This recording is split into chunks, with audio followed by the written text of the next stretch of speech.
So welcome everyone to our What Workers Want Report 2022, the importance of a learning mindset. At this moment in time, one of the biggest challenges facing organisations in Ireland is the availability of talent. And in most organisations, our most valuable asset is our talent. I don't need to tell you about the last 2.5 years of ongoing disruptions with the most recent added challenge of inflation. However, the Irish labour market remains strong. In most industries, the demand for talent is actually stronger than it was prior to the pandemic. And this is causing a headache for employers. 90% of employers have told us that they are concerned about skill shortages in their organisation, and 30% of those are extremely concerned. Now, in a way, it's no surprise because unemployment in Ireland is at 4.8%. Essentially, that's full employment. The total number of people employed in Ireland is at record levels in the history of our state. And hiring rates so far in 2022 are actually 27% higher than they were in 2019 pre-pandemic. And skill shortages, they're not only putting pressure on organizations' performances, they are also putting a pressure on our employees because they have told us that it's impacting their job satisfaction, and as a result, it is causing them to consider their position. So what if we could impact this? This year, our 2022 Hays What Workers Want report is focusing on upskilling in the workplace, giving us an insight into employee and employer's perspective in upskilling. And our research is telling us there's a disconnect. 85% of employers say they are providing learning resources to staff, but only 57% of employees agree with that statement. 84% of employees believe they are responsible for their own upskilling, whereas employers instead think that it's themselves that are responsible for their employees' upskilling at 55%. And then 88% of professionals believe that they're very much open to learning new skills, but only 60% of employers, almost a third less, believe that their employees are open to learning new skills. So we have challenges here, but what if we could bridge this disconnect and these challenges? And as a result, we'd impact our employees' job satisfaction, we'd improve our company's productivity, and raise our attractiveness to external talent. My name is Maureen Lynch. I'm Operations Director for Hays Ireland, and I'm delighted to welcome you here today to discuss, debate this in all things learning in the world of work.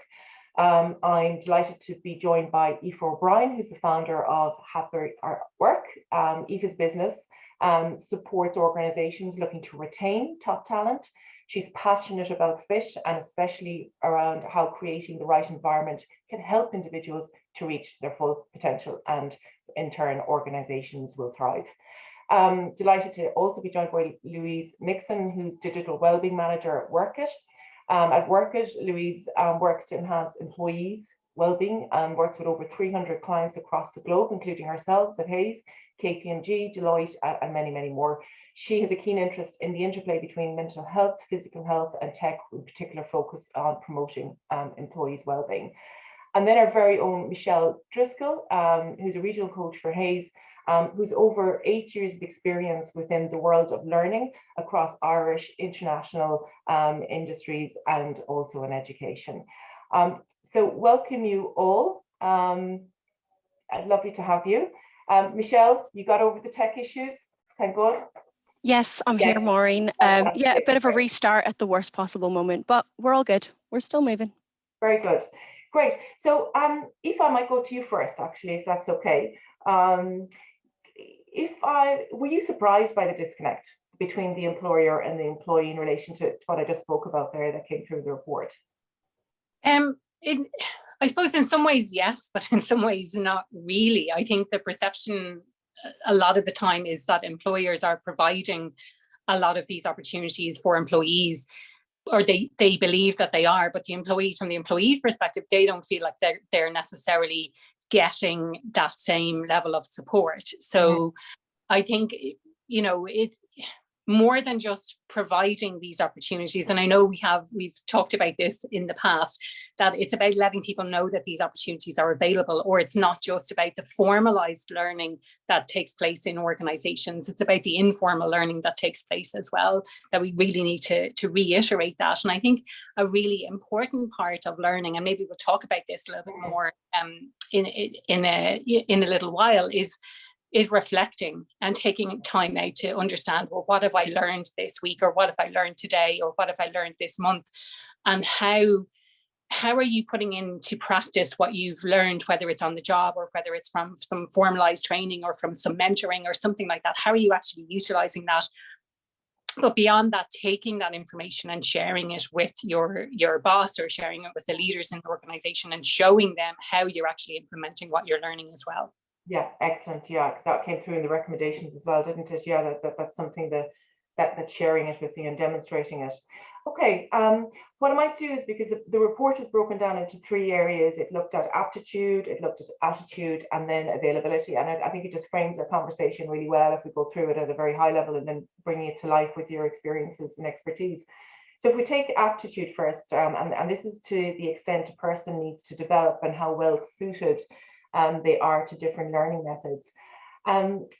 Employees are less likely than employers to think they have access to learning resources that best meet their needs, and that the learning resources offered, when the statement we asked by my organization suits employees' preferred methods of learning. Employees said 62% and employers said 71%. So even employers felt that there was a gap. So again, Aoife, Michelle, feel free to jump in again. In your experiences, have you come across this in the work, in your work, and when you've had, and how you work with organizations to overcome this? Okay. Aoife, do you want to jump in? Yeah, absolutely. Yeah. So yeah, I suppose I've seen this, kind of going back to my earlier point, I have seen this in, happening in the workplace, where on the one side, what the employees are getting access to, or what they feel they're getting access to, is not necessarily what employers feel that they have, that they are able to access. I think it's really interesting, Maureen, the fact that it's only 70% of employers feel like that they're giving people these opportunities. I think that in itself is quite interesting, quite telling. And I'm curious as to why that's not at 100%, and how do we change that number to get it to 100%? Because I think providing these development opportunities, providing training, development, learning, whether it's formally or informally, is really, really important part of retaining staff. Mm-hmm. And as you mentioned at the start, I think it's really, really important. And how do we get that number up from 70% up to, I won't say 100%, because maybe not all companies are able to do it, but how do we get it closer to 100%? How do you bring it up to 90 or 95%? And, what are the constraints there? Is it to do with budgets? Is it to do with the availability of the resources, that they don't have trainers in-house, that they feel that they can't train people in what it is? And I know that we've spoken about this before. It's like, what are the skills that are actually required, and how do we train people on those? People call them soft skills, and I've saw this just this morning being referred to as smart skills as opposed to soft skills. And I thought that's a nice reframe, isn't it? Because we always say soft skills, and then people argue and say, well, it's not really about soft skills. It's about the kind of emotional intelligence side of things. It's the other types of non-technical skills that people need. How do we bring more of that into the workplace, and how do we train people how to do that, and how do we give people more opportunities? And if you don't have the budget, is it a case of taking who are the people within the organization who are good at sharing their knowledge with other people, and how do we do that more effectively? And again, back to my earlier point, how do we reiterate the fact that this is part of training and development? It's not just that you've been in a classroom, that you've gone to an online program, that you've had some formalized training, that it's on the job is available, or that you can access other programs that are online that you can do at your own pace as well, or that you can learn from other people who are mentoring you, or other people on the team who are teaching you how to do things, or how to have new skills, or how to do things in a slightly different way, so that you have this greater feeling of capability of doing your role, so that you have this feeling that you're being developed in the role as well, that you're learning new skills. Absolutely. really interesting, that smart versus soft. Let's look into Yeah, it. I really liked that. I just saw it this morning. Yeah. And Michelle, you know, you've got you know, vast numbers of years in the world of learning. Have you come across this? And again, how, you know, to Aoife's point, how do we get that because the employer part at 70 is interesting, isn't it? How do we get that to 100, or how to support organizations to move the dial on that? Yeah, I think that phrase is perfect, Maureen, that moving the dial. I think it's interesting, first of all, that only 70% of organizations feel that they offer that. So where's that 30% gap would be my first question. And do that 30% gap understand what learning in the workplace is?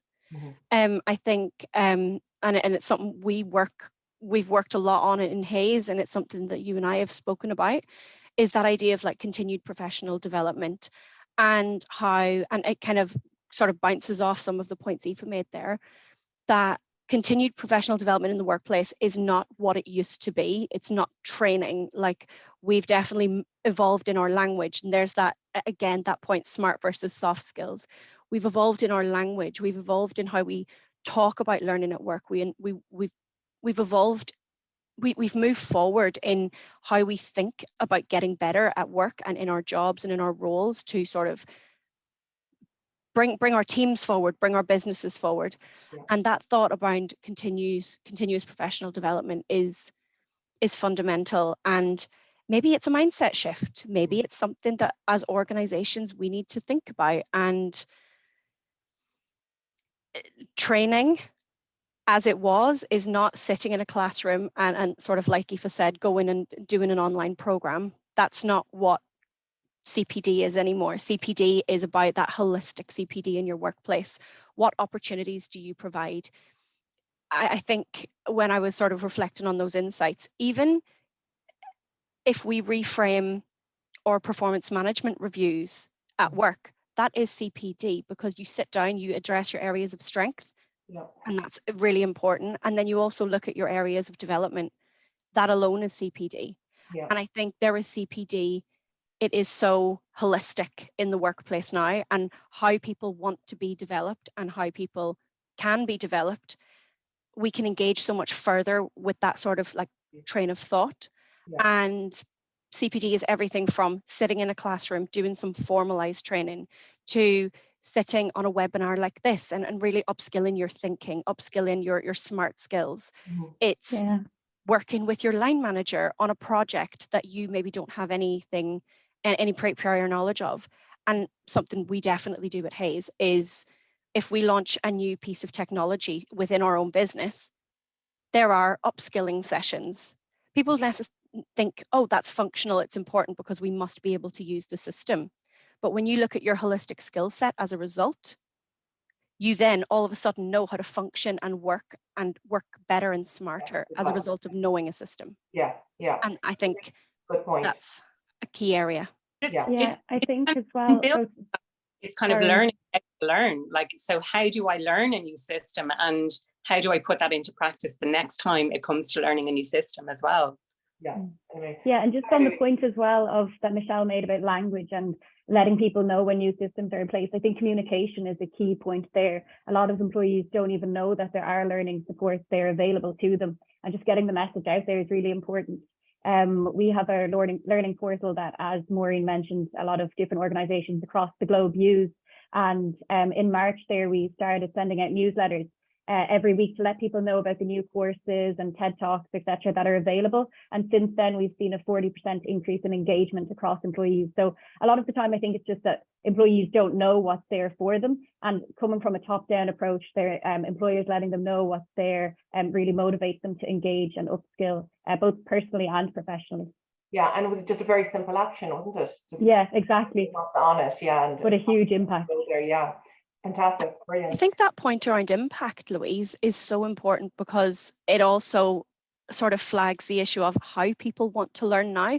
We are a technology generation. We like things fast and in our hands. Like our phones are an extension of our brains at some points, through our work emails, on our CPD, and definitely us engaging with services like yours, Louise. I think it really feeds into that culture of like we want to learn, but how we learn is also so different. It's not Yeah. pen and paper led anymore.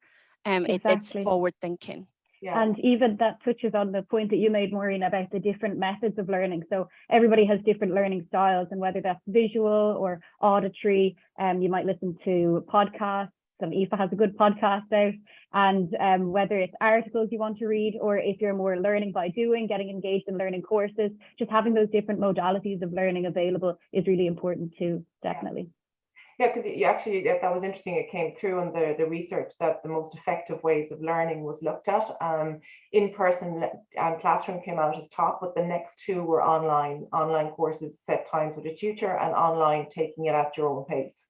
Are you seeing this because your world is online, Louise? Like, is this something, you know, even pre-pandemic to post-pandemic, have you seen a change? Yeah, definitely. And we mentioned this before, but the fact that an increased amount of people are working from home, it's all online. So people are able to block off that time in their calendar and say, okay, I'm going to spend the next half an hour developing myself and upskilling and setting that time aside for myself, rather than in the office, you might not necessarily have that time for yourself. Yeah. And when you are working from home, the digital style of learning is definitely the optimal style for people. Yeah. You made a really good point there as well, Louise, about half an hour. So just taking half an hour out of the day, I think oftentimes the perception when it comes to learning and development is that you're taking a day, or you're taking a couple of days, or even a half day. But if you just invest half an hour in trying to figure something out, trying to solve a problem, I think you can put that down as, this is something I've learned, or something new that I've approached something in a different way, or something like that. Like, all of that counts as learning and development and personal growth. And if you don't see those opportunities, maybe it's looking out for those opportunities when you can take them. Yeah. Does this sort of bring us to the point that the hybrid working world is maybe a really good opportunity to engage with learning? Because, like, I know personally, if I'm in the office, I speak to so many people in a day. People pop over to my desk and ask questions, and I'm working one-to-one with people. So I would never turn and sort of say, no, sorry, I'm doing some CPD. I would sort of pause that and do this. But actually, maybe it's in our messaging. Maybe it's something organizations, like, when we look at those statistic gaps, maybe it's something that organizations should promote in your working from home time, because most places have moved to that sort of hybrid working sort of train of thought. I'm probably going to jump ahead and I'll go back, because we're coming to this point, and it's around and you know, under the attitude piece and people's feelings towards learning and the importance it's placed on self-development. It's actually where we saw most agreement between the employer and employee. So although employers say that they encourage employees to frequently upskill during work hours, employees are saying that they only do so sometimes, and the challenge is around that barrier of making time. So even within even your uptake, Louise, you're talking about it, and people, you know, employers want employees to upskill. They want them to take time out of their day to do so. Employees are very willing to do it. The attitude is there. They want to do it, but it's the managing of the time. I think that's a real challenge for organizations, isn't it? For people to put time aside, even. But I think your point, Aoife, even if it's 30 minutes, or you know, your podcasts can be 10 minutes, you know, that is learning. You get just the challenge around putting time aside, I suppose, is what I'm saying, what you're talking about there. Yeah, definitely. I think it comes from being intrinsically motivated. Like, if you want to learn, you have to set aside that time in your calendar. Whether your boss should be there to empower you to do that and motivate you in a way to give you that time. You know, if you are working from home, as Michelle said, you know, take some time to personally develop or professionally develop, but you have to be intrinsically motivated as well to do so. And learning is for your own personal development. You're not going to get paid more because of it. You know, it has to come from within, and we can see that in the different topics. So we have a wide variety of popular search topics, and one of them up there is dog grooming, which is a very random one. But as you said, Michelle, the working from home, like, you're hardly going to be learning how to groom a dog in the office. So even these personal development skills come from working from home, and it's really important part of creating a kind of a happier culture in work as well, sharing these learning skills with other employees too.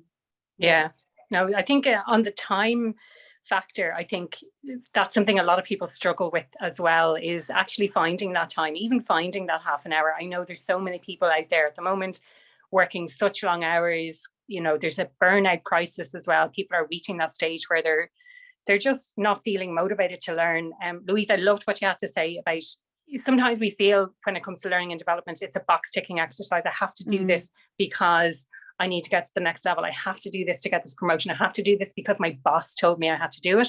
But actually, when we look at the bigger picture, it's for our own development. And interesting, you talk about intrinsic motivation. I wrote a LinkedIn article about that just the other day, about the difference between extrinsic and intrinsic motivation, and doing something just for the love of it, and making sure that that's why we're doing something. And it's much more rewarding when we do something because it's for our own personal satisfaction and enjoyment than it's for external reasons that someone else told me I'm going to do it, or I'm going to get some sort of reward for doing something, you know, that it's for the pure enjoyment of actually learning, you know. Yeah, and again, it actually came through in the research. I found it very positive. 64% of employees, to your point of wanting to do it, they're investing in their own skills because, not because they must, because they want. But then I suppose you could say that there's another 36% because they must. But again, it's about, can we turn the dial? And again, you know, you're saying dog grooming, Louise.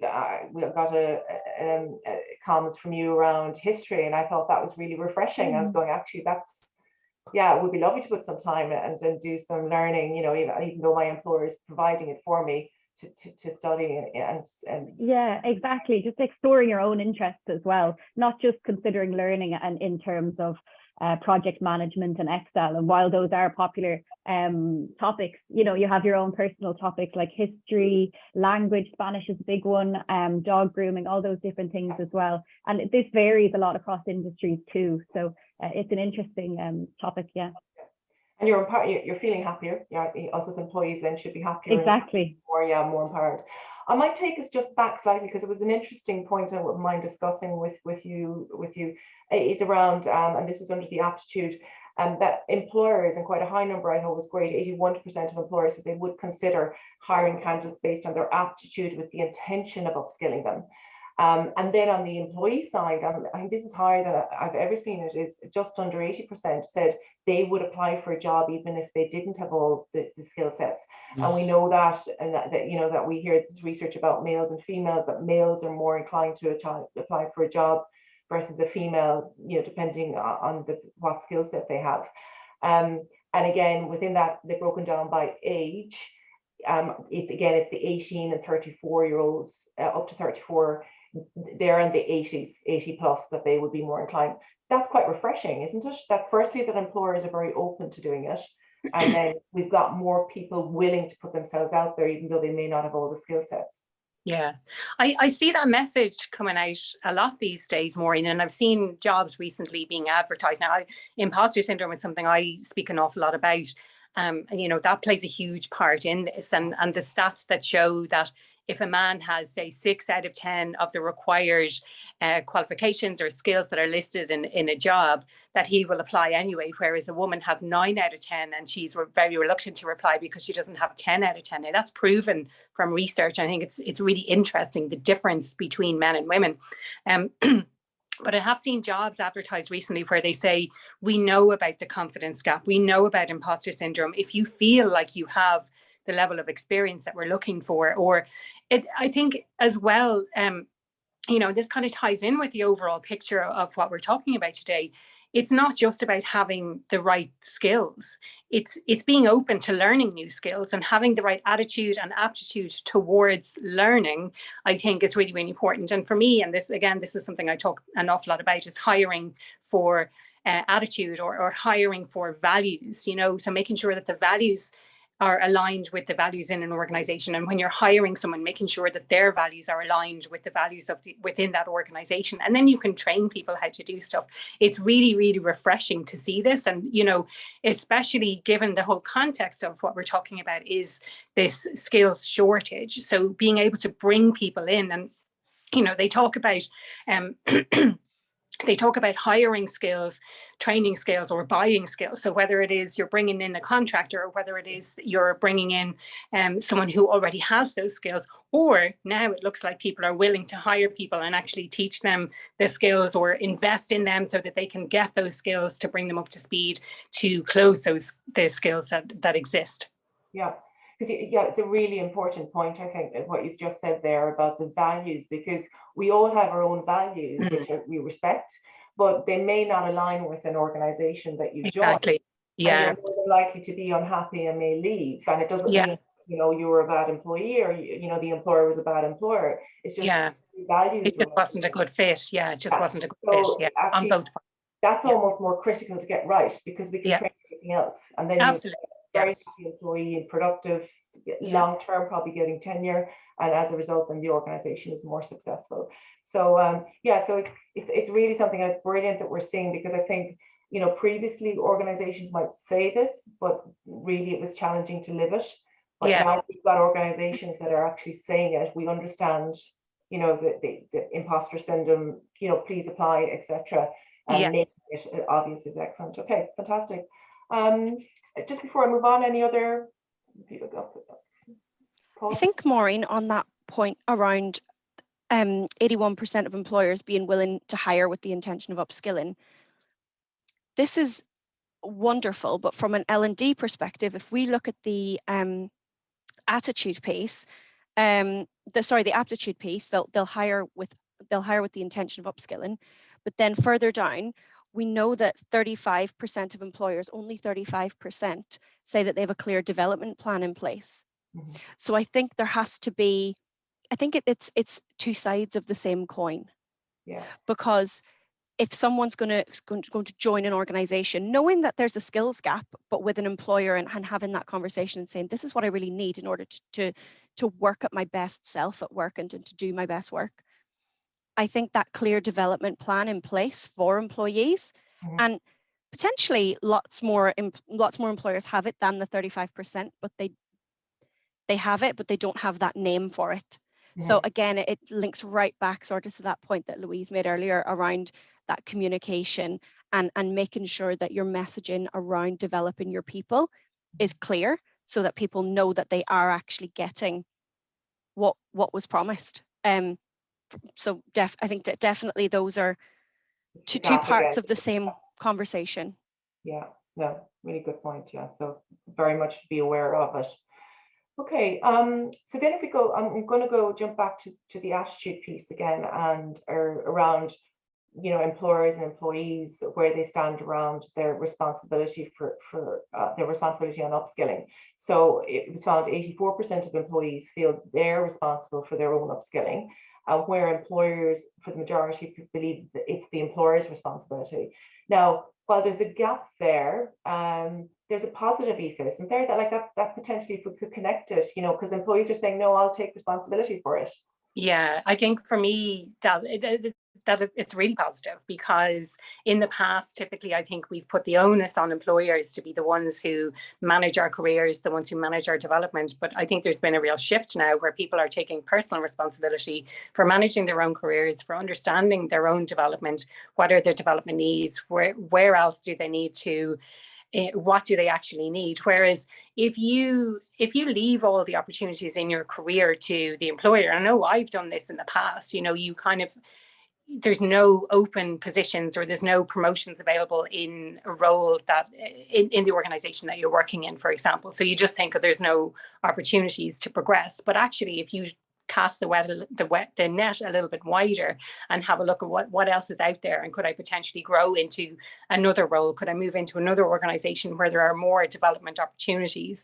And I think, on the one hand, from the employee's perspective, there could be plenty of opportunities out there to do that. And I know that there are, but from an employer's perspective, it's about protecting that and providing those development opportunities internally so that they don't lose people. So if they're trying to retain staff, which I know a lot of organizations are, the great reshuffle happening at the moment, that one of the kind of key things that they can do is to provide those development opportunities. And if they're providing them, really I loved this point from Louise earlier, communicate that those opportunities are available, It really boils down to that.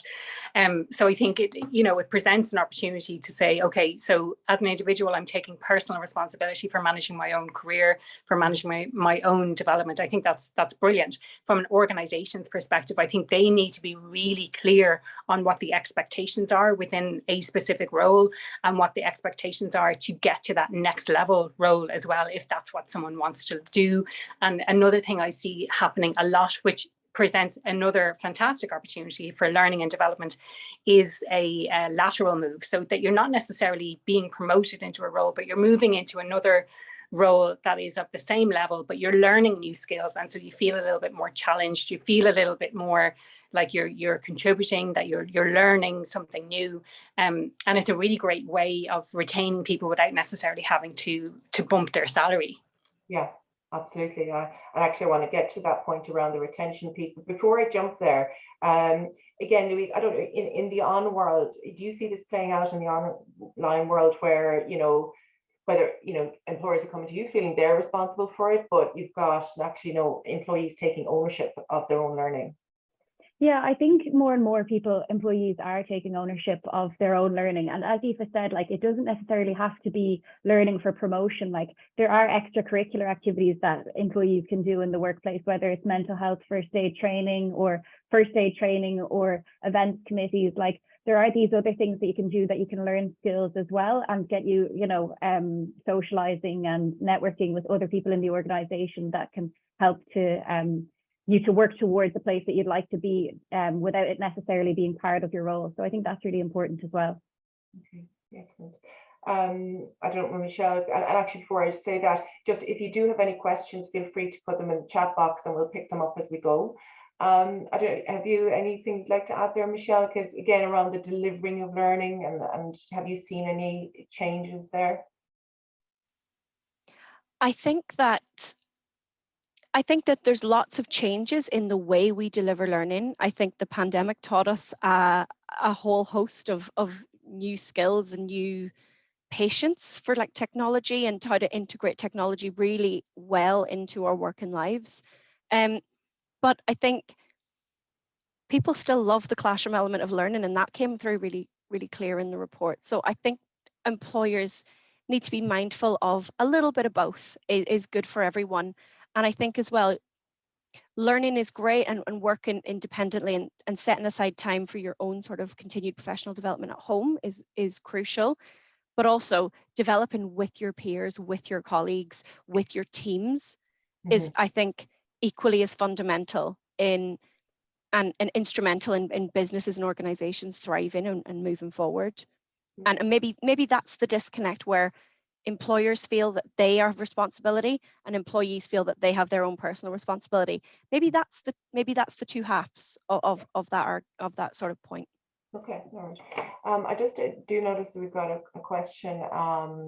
Okay, this is going back to the disconnect. So some of the disconnect may be employers wanting to make available learning specific to a role, while sometimes employees want something that will suit them more for their future needs, the ability and upskill to leave. Okay, so Jack, thank you very much for that.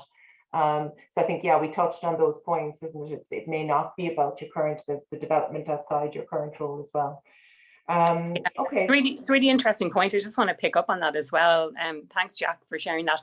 I think, I mean, I've seen this as a meme or something where it's like, what if we invest all of our money in training and development and they leave? And it's like, but what if we don't and they stay? So that age-old argument, isn't it? It's like you're investing in people, and it's about creating that culture, back to the values piece, about creating that culture that they actually want to stay in your organization. So you're investing all of this money in training and in developing people, but actually you want to create that culture so that they want to stay in your organization as well. You know, that they're not going to necessarily go and get all of this training that you've paid for and then go and seek something elsewhere. Yeah. Because that's actually, it takes me on to it very nicely. So, because something else that came through in part of the report and the research was they looked at the reasons employers upskill existing employees. So just what you're saying, Aoife, and improved performance was the highest at 34%. But for me, what I took away, only 7% cited it as a retention tool. You know, that actually by, training and upskilling will retain the current staff you have. as well as being more productive, etc. So were you surprised that as employers, only 7% are seeing it as a retention tool? That's very surprising. And I think maybe then that goes back to the attitude of employers around learning and development. And they think that it could be a case of solving underperformance or something like that in the workplace, where they feel people are not performing to the level that they should be. And again, this comes back to the idea that I spoke about earlier around setting clear expectations. So what is expected in a particular role, and the performance management then that Michelle spoke about earlier as well, and how do we use this in performance management? How do we use that as a development tool as well? So yeah, I mean, only 7% using it as a retention tactic, I think it's like maybe people aren't aware that it is a really strong tool for helping people to stay in an organization as a reason for someone to stay. If someone is investing in my development, and I know I've worked in organizations where there's been a huge investment in my own personal development and a fantastic culture that made me want to stay there for a long time. And I've worked in organizations where things were kind of a bit more controlled from the UK. I was working in Ireland at the time, and things were controlled from the UK, and there was very limited budget for what we could do in Ireland. And I think some of the stuff some of the training we would have had to fly over to the UK, and again, a reluctance to invest money in flights and hotels for us to go over to stay in the UK. But then on the other hand, they were investing in these huge Europe-wide training and management development, leadership development programs. And I was very lucky to be part of that as well. So on the other hand, there's this kind of a Europe-wide, but then at a local level, they weren't necessarily investing the money. So I think, again, it could come back to this idea of budget, but then let's reframe what are we thinking about as learning and development, and how do we bring more of that conversation around, like, what did you learn today? What did you learn this week? What did you learn this month? Or how did you implement what you've done? Or how did you do things differently? Because if you think about even on the job training, thinking about what you did, or did you do something in a certain way? Did you do something differently because you came up against a problem? And that's part of learning. And then you can share that with other people. Like, I found a quicker way to do this, or I found an easier way to do this, or I found a better way to do this that gives the same results that are expected. And how, if you can share that then with other people, then that's, that forms part of learning as well. But really taking time out to reflect on, like, what did I do differently today, or what went well today, what didn't go so well today, and what might I do differently tomorrow as a result.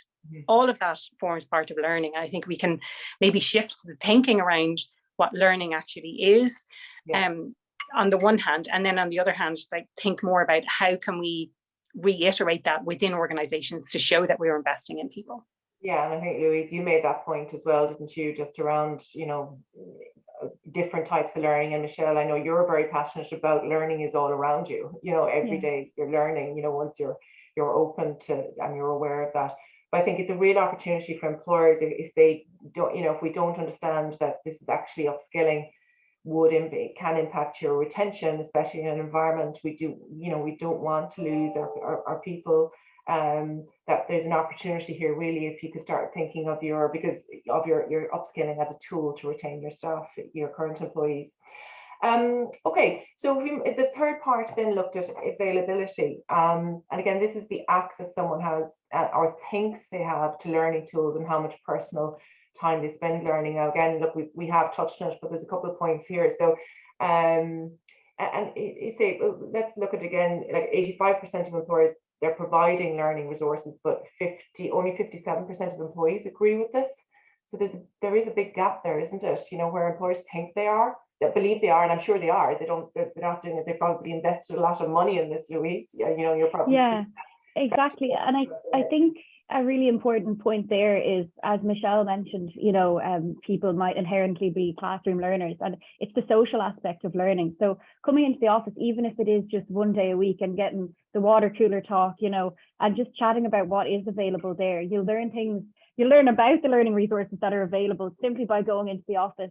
And even as simple as, I know when we come into the office, like sending an email a particular way that can save you time, or different skills on the computer that you might have been in a bad habit of doing when you're at home. You can learn these quick, simple skills that will speed up your role and help you in your day-to-day working life, simply by interacting and socializing with your colleagues. And that's really important as well. So like, I do think encouraging even just 1 day a week to go into the office is a great way of letting people know what learning resources are there for them, and also ongoing learning in terms of working every day.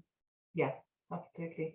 Michelle, would you like to have anything to add there? I'm sure you do. Maureen, I could talk for about 10 years on this. You know all about it. I think that point that Louise made, that like waiting for the kettle to boil chat, is honestly where I have learned some of the most important things in the roles that I've done. Standing, having a chat with a colleague that I don't work directly with, and I've gone, oh my God, my computer just crashed, or something really simple, just like what feels like a little work moan, and they go, oh, actually, if you do this, this, and this, that will reboot it and it will bring back that document. And you'll go, oh, can I just run and grab my laptop? And then you have a little moment of learning in a really natural, collaborative way with someone that you would not go to for advice. You wouldn't be sitting down with in a learning situation. And it's that collaboration piece, and it's about, again, culture, massively about culture. And when we think about that learning, we think about upskilling our staff, there's so much research that goes into this. There's a skills plateau that happens between your 3rd and 5th year in your career when you start. So ultimately, you go in your 1st year, you learn at an absolutely astronomically fast level. And between years 3 and 5, more so towards the 5, depending on the industry and the skill set required for your role, your skill set plateaus. And if we think about that, and if we look around and we reflect on the people around us in our offices every day, who's been here longer than 5 years? Do they feel like they're upskilling, or are they acknowledging those small moments of development as upskilling?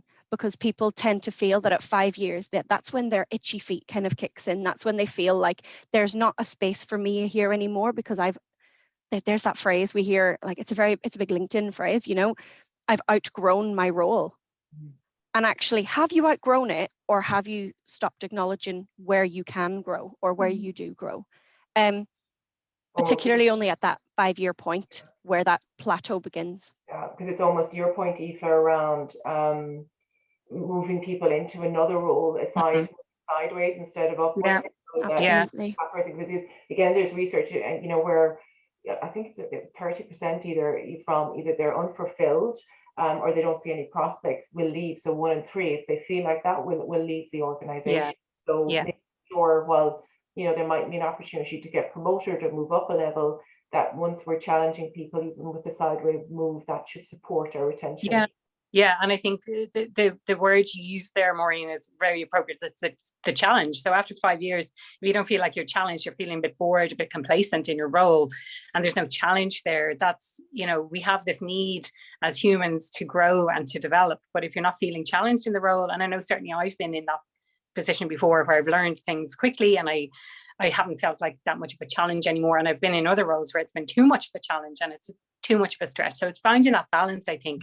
And a really great way, exactly as you said, Maureen, is to, that could be a lateral move or providing new opportunities, or is there a stretch target or a stretch assignment that someone can be put onto if they don't necessarily have to be promoted, but they can be put on this assignment to stretch their skills, to learn something new and to show people what they're capable of doing. Yeah, absolutely. Aoife, if we think about the point that Maureen made earlier, and I think it was also you, about how people that confidence gap, and how people will apply for a role if they feel they don't fully meet the criteria. And that's very much so a real thing. And if we couple that with the fact that employers will hire with the aim of upskilling. And then if we go back on that point, I'm sort of building a big picture here, aren't I? But if we go back onto that point that Maureen said, that younger end of the people entering the workforce are the most likely to make that leap of faith into a role that they're not fully ready for. Is that, does that, I suppose, just triggering a thought here, does that really tell us that we are moving towards a workforce in this country that want challenge, Because if you're willing to go into a job role where you don't meet the criteria fully and you're willing to learn, there's a desire for challenge.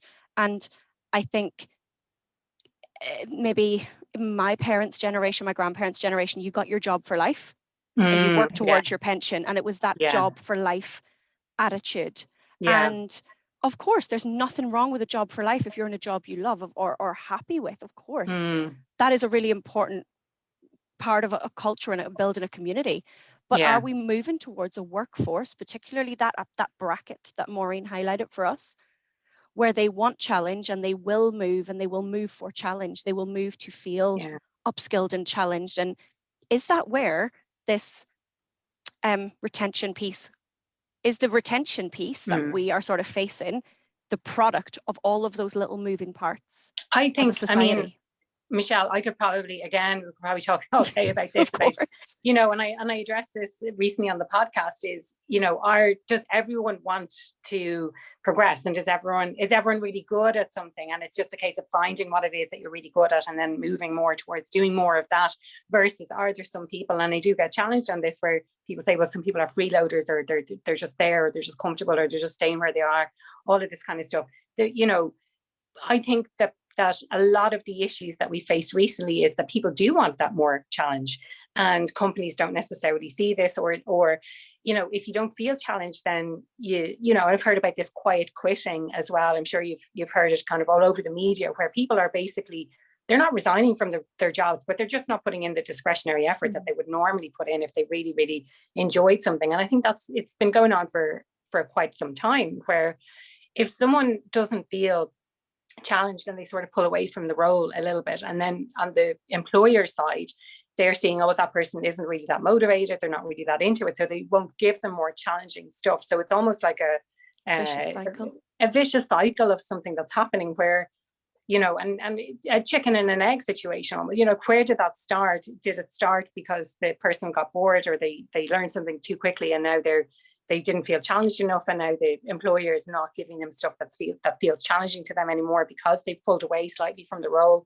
So what is the solution to this? I do think as humans that we always do want that. That's my own personal perspective, is that we do want to feel that challenge. Maybe there are some people out there who are happy to be comfortable and to be just staying where they are. But I think for quite a majority of people, we do want to have that challenge. And if we're not finding that in the role, and again, this is something that, like, I'm the kind of person, I've walked away from roles where I haven't necessarily had that challenge, but I know there are other people who stay in roles. They won't walk away. They stay because they're comfortable. They stay because they won't find that same thing somewhere else, the same level of flexibility. They won't have the same people. They won't have the same boss.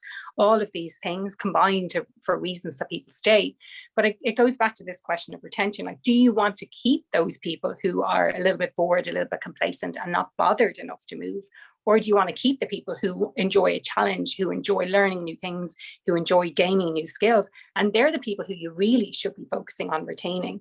And therefore, investing in developing people to begin with, I think has huge, huge benefits. And again, going back to this idea of budget, if you don't have the budget, find other ways, find ways to reframe how you talk about learning and how you talk about development. And again, a stretch project for someone in a position could be to teach someone, I was going to say in a more senior position, but actually at any level, a stretch position, or a stretch assignment for someone could be to teach other people how they do their work, or how they've solved a particular problem.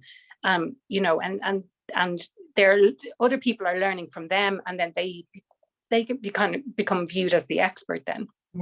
Yeah, and I think part of it, isn't it? It would be us employers. We need, what understanding an individual's why and the challenge or the fulfillment gives them the joy, but that could change as well. So we need to keep asking and checking. Yeah, absolutely. And then I think that might support the journey, or when you discovering that actually, do you know what, I'm on top of this, it's not giving me the joy or fulfillment anymore, so I need something new. But I think we as employers need to be very conscious of that, and we're constantly we're checking in on a regular basis, which we probably do once you have the structures and review plans, etc. But it's just asking that why. I'm just conscious of time now, because like you, Aoife, on your podcast, it's about trying to keep it and be that you've time to go and enjoy your lunch. But Just one final point that I might actually just give to each of you. Essentially 90% of employers are concerned about skill shortages. So 9 out of 10. And a third of them are extremely concerned about skill shortages and the impact it's going to have is happening and will have on their organization, and actually aligns with some other research that was published yesterday from Mason Hayes and Curran Business Law Firm and the Irish Institute of Management. It was actually the exact same number. So over to each of you, if you were in their shoes, or in your expertise as you are, what advice would you give to employers that they could action now to lessen this headache that they have at this moment and the concern that they have? Who would like to go first? Louise?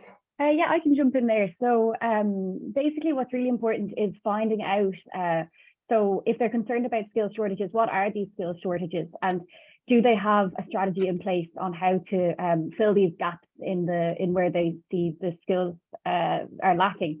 And obviously I'm going to promote Workit because we have our learning portal. So there's plenty in terms of professional and personal learning courses and different topics and different types and modalities of learning available to employers.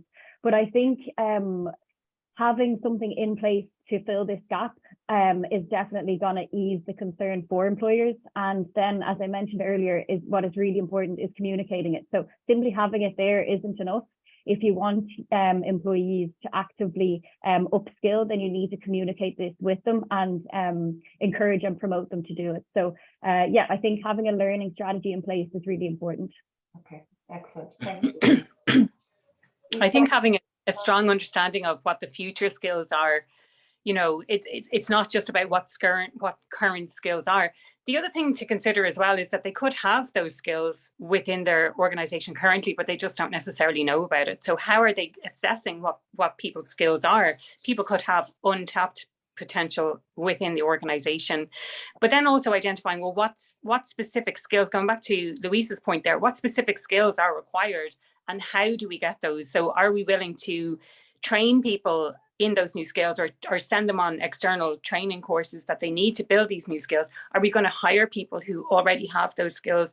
Are we going to bring in a contractor to plug that skills gap that we have? So a couple of things for thought there. So thinking about, well, what are the skills? What are the future skills going to be? And how are we actually going to plug those? Excellent. Thanks, Aoife. Michelle, do you have any advice? I would say, in a nutshell, communication. I would say leaning into your people management populations in your businesses. I think we can plan for sort of long term and whatnot, but I think if we look at communication and leaning into those people managers under the heading of communication and ask, what do you have in-house now? What do you have as it stands? What do you need? And then what is the most straightforward way to bridge that gap in the first instance? Because I think we can come up with a really elaborate plan, but if that skills concern is sitting currently and it's impacting businesses now, what can they do now to ease that strain on their business? So communicating, people managers, and get that sort of middle layer of your population to pull that information out of their teams and feed that up and then strategize from there. That would be my thoughts. Right. Some really interesting points. Thank you. So really understanding what you have, what you need actually, and actually understanding there could be skill sets existing, but we're just not aware of it, and and how are we going to mine and understand that and discover that. Okay, fantastic. Well, thank you all for your time, and thank you for those of you who've attended. I hope you found it beneficial and you've been able to walk away with some food for thought. The report is now available, so we'll go into much more detail and to the points that I've referred to, and it's just coming up there on screen. So if you go to our website, hayes.ie/what workers want, and you'll be able to request a copy there. And of course, if you have any further questions, feel free to reach out to me or to your consultant that you work within Hayes. So again, to wrap up, thank you, Aoife, Louise and Michelle for your time this afternoon. You gave some great insights. I found it really, really interesting, and I'm definitely going to be taking some points away. I was writing furiously as you were talking. So thank you, everyone, and have a lovely afternoon.